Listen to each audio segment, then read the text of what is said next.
अल्हम्दुलिल्लाह रब्बिल आलमीन वल आक़िबतु लिल मुत्तक़ीन वस्सलातु वस्सलामु अला सय्यिदिल मुरसलीन अम्मा बाद फ़क़द क़ाल अल्लाहु तआला फ़िल कलामिल मजीद वल फ़ुरक़ानिल हमीद अऊज़ु बिल्लाहि मिनश शैतानिर रजीम बिस्मिल्लाहिर रहमानिर रहीम या अय्युहल्लज़ीना आमनू उदख़ुलू फ़िस्सिल्मि काफ़्फ़ा वला तत्तबिऊ ख़ुतुवातिश शैतान इन्नहु लकुम अदुव्वुम मुबीन। सदक़ल्लाहुल अज़ीम।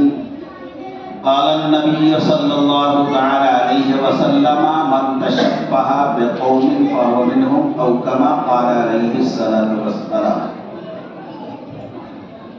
मुअज़्ज़िज़ सामीन व हाज़रीन, अभी आप मगरिब बाद से ही प्रोग्राम सुन रहे हैं और उम्मीद है मुझे आप हज़रात से मुकम्मल कि जो आपने सुना है उस पर अमल की भी कोशिश करेंगे। कहिए इंशाअल्लाह। तकरीर की ज़रूरत नहीं है, तकरीर के मकसद से मैं बैठा भी नहीं हूँ, वक्त भी नहीं है। आपने वक्त बहुत कम रखा है मौलाना ज़बरुल्लाह साहब, 8 बजे टाइम रखा है। मिशका टोली वालों को कभी कभी मौका मिलता है और आपने टाइम बहुत कम रखा है। बहरकैफ चंद मिनटों में ही बातें होंगी इंशाअल्लाह। जब आपने टाइम रख दिया है तो उसी वक्त दुआ होगी।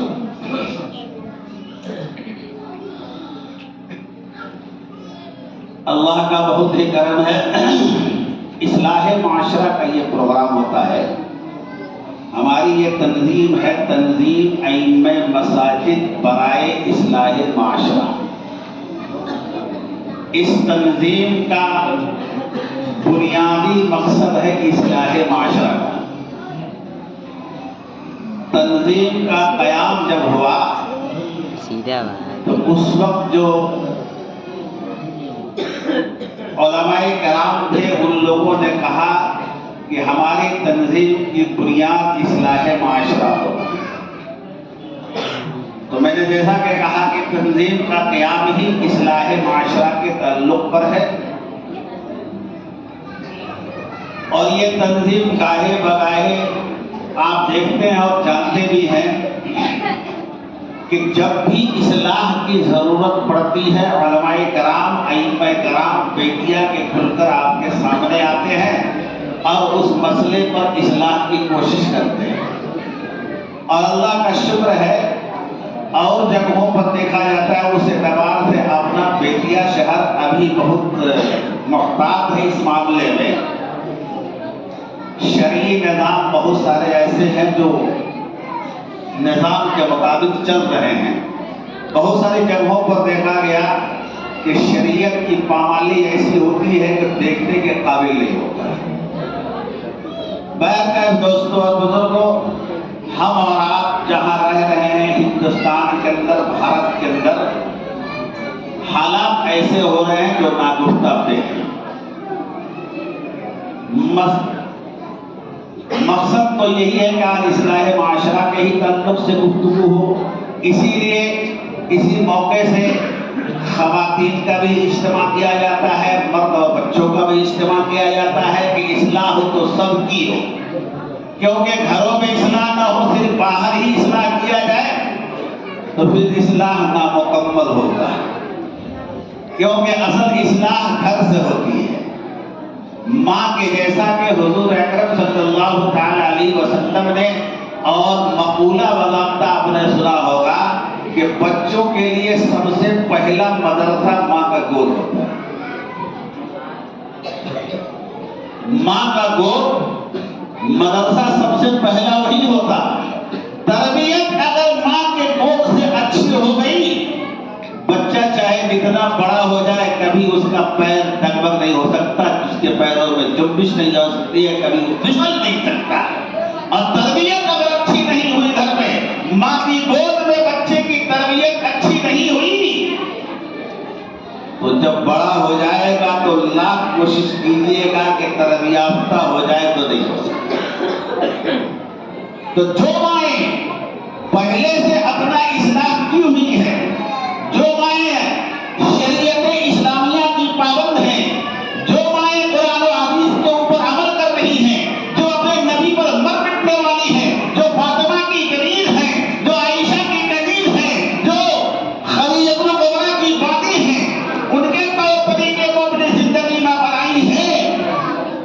वो औरतें अपने बच्चों को अली बनाती हैं, अपने बच्चों को उस्मान बनाती हैं, अपने बच्चों को उमर फारूक बनाती हैं, अपने बच्चों को अबू बकर सिद्दीक बनाती हैं। और जो माए तरबियाफ्ता नहीं होती है, कुरान और हदीस से उनका ताल्लुक नहीं होता, जनाब मोहम्मद रसूलुल्लाह की शरीयत इस्लामिया की पाबंद नहीं है, तो उनका बच्चा अबू बकर सिद्दीक नहीं बनता, उमर फारूक नहीं बनता, उनका बच्चा किसी फिल्मी हीरो का स्टाइल मारने वाला। आज देख रहे हैं ना हमारे समाज में, हमारे माशरे में नौजवान लड़के, अगर उसकी माँ तरबियाफ्ता होती, इस्लाम पर अमल करने वाली होती, शरीयत की पाबंद होती, जनाब मोहम्मद रसूलुल्लाह से मोहब्बत होती, कुरान पर अमल होगा, हदीस का तज़किरा सुनती रहती, तो उसका बच्चा आधा बाल कटवा कर आधा छोड़ नहीं देता। देखते ना आपके बच्चों को, नौजवान लड़कों को स्टाइल वाला बाल रखेगा, चारों तरफ से कटोरा काट दिया, बीच में इतना छोड़ दिया। देख रहे हैं आजकल हमारे नौजवान बच्चे, ये जनाबे मोहम्मद रसूलुल्लाह का तरीका है, अबू बकर सिद्दीक का तरीका है, उमर फारूक का तरीका है, उस्मान बिन नुरैन का तरीका है, अली मुर्तज़ा का तरीका है। हिंदुस्तान के अंदर रहना है दोस्तों बुजुर्गों, ऐसे ही दुनिया के हालात आप देख रहे हैं कि मुसलमानों के लिए जमीनें कितनी तंग बनती जा रही है,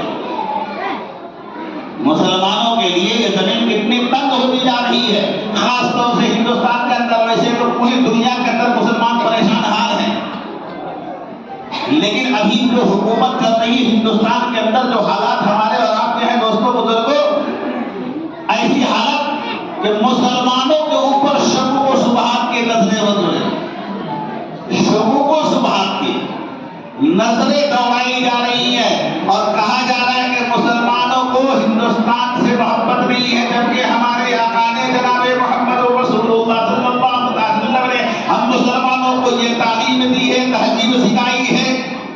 हुजूर आपाक सल्लल्लाहु अलैहि वसल्लम की हदीस है कि जिस वतन में रहो उस वतन से मोहब्बत करो, हम उस वतन से मोहब्बत भी करते हैं दोस्तों, उस वतन से मोहब्बत भी करते हैं। इसकी मिसाल और उस वतन से मोहब्बत की दलीलें हमारे उलमा ने, हमारे अकराम ने, हमारे बुजुर्गों ने, हमारे औलियाए कराम ने आज से कई सौ सालों पहले हिंदुस्तान की आजादी, अगर ये उलमा ना होते, ये मुसलमान ना होते, बुजुर्गान दीन ना होते, तो क्या ये देश की आजादी होती?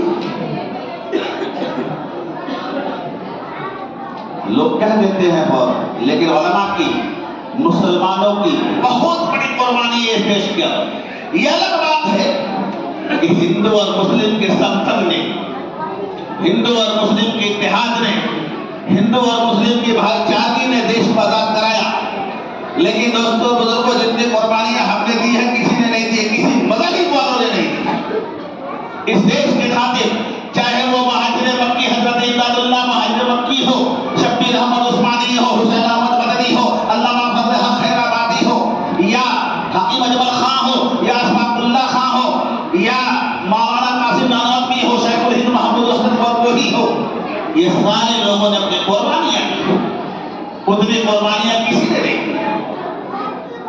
लेकिन दोस्तों और बुजुर्गों, हालात बहुत अबतर हो रहे हिंदुस्तान के, और हम मुसलमान जो हैं दूसरों को देखा देखी, दूसरों के मुशाबिहत करते हैं, दूसरों जैसे करते हैं वैसा हम भी करते हैं।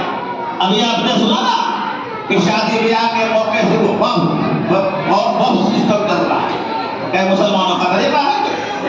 ये मुसलमानों का तरीका है। हुजूर पाक सल्लल्लाहु अलैहि वसल्लम ने फरमाया, मन तशब्बह बिकौमिन फहुव मिनहुम, कि जो जिस कौम की मुशाबिहत अख्तियार करता है उसका हश्र उसी कौम के साथ होता है। अगर यहूदियों के मुशाबिहत करते हैं, कल क़यामत के मैदान में, हश्र के मैदान में यहूदी घसीट कर जहन्नम में जाएगा। अगर उसके जैसा हमने वो भी किया होगा तो मुसलमान होते हुए भी हमें भी घसीट कर जहन्नम में डाल दिया। जो जिस कौम की मुशाबिहत अख्तियार करता है उसका हश्र उसी कौम के साथ। यहूदियों के मुशाबहत की, यहूदियों जैसा हमारा भी होगा। ईसाइयों के मुशाबहत की, ईसाइयों जैसा हश्र हमारा भी होगा। हनूफ के जैसा हमने अमल किया, हमारा भी हश्र हनूफ जैसा होगा। तो कोई मुसलमान चाहेगा कि दुनिया से हम जाएं तो जहन्नम में जलें? कोई नहीं चाहता। सबकी ख्वाहिश होती है, सबकी ख्वाहिश होती है कि दुनिया से जाए तो अल्लाह हमें जन्नत नसीब फरमाए। ख्वाहिश होती है कि नहीं होती है? सबकी ख्वाहिश होती है कि जन्नत नसीब हो जाए, लेकिन जन्नत वाला अमल हमारे और आपके, जन्नत वाला अमल हमारे और आपके पास नहीं है। हमारा और आपका अमल तो ऐसा है कि दूसरे लोग देख करके शर्मा जाए कि ये मुसलमान है।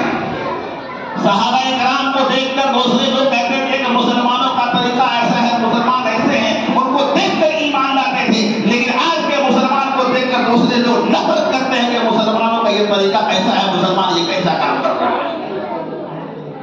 दोस्तों और बुजुर्गों, तकरीर का वक्त नहीं है, सोचने और समझने की